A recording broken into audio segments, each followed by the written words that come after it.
In this video, I'm going to show you how easy it is to install these later model 97-03 seats in your Bronco in about an hour.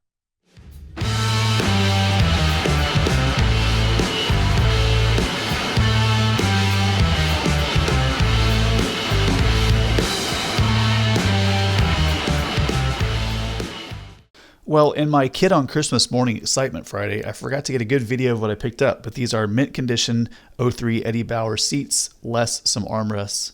Let's get started. All right, I've got both seats out to kind of examine the brackets and actually put this seat in the truck just to kind of sit in there and see how it was.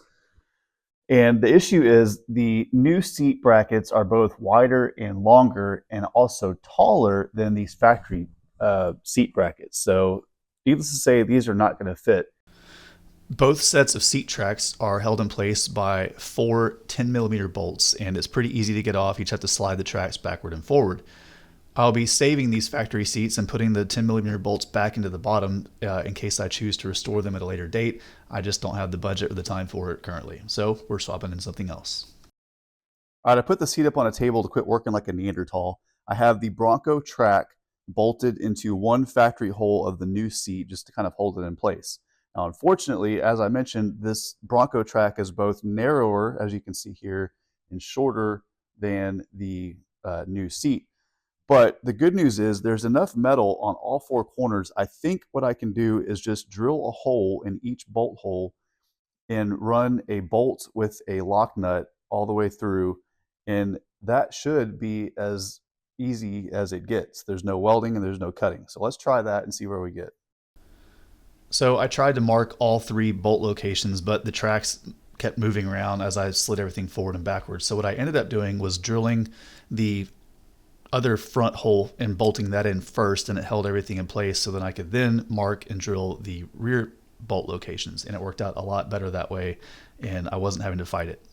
I'm using 5/16 stainless bolts and lock nuts only because that's what I have on hand. If you have something else or want to use 10mm, absolutely do that as well. And well, there you have it. In just a few short minutes and just a little bit of drilling, I have fitted my Bronco seat tracks onto my new seats, and they should just drop right in. Let's go check. Another quick note is that the factory seats are held in by 15mm bolts and nuts. Well, there you have it. The seat's installed. It fits comfortably. I don't feel like I'm much higher or lower than I was previously, and I have enough room to open and close the door.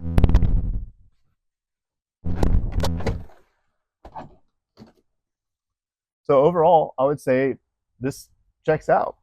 Now, onto the driver's side, I would have loved nothing more than to have kept the power functionality of the new Eddie Bauer seats, but I just didn't have the time or the bandwidth to mess with all of that to try and make it work. So I just swapped out the seat bracket from the Bronco, and we're stuck in the manual world on the driver's side as well. But that's fine. They're comfortable, and it's worth the effort. Now, one of the main reasons for swapping seats in general was because the passenger side did not have an armrest, and lo and behold, I ended up with 2 seats without armrests. So a quick trip to the junkyard, and we remedied that situation. Well, my seats didn't come with armrests, but we have absolutely scored gold, fresh ones, at the pick your part. Hell yeah. They went back in just the way they came out with the torque screw, and we have fresh seats now. Look at that.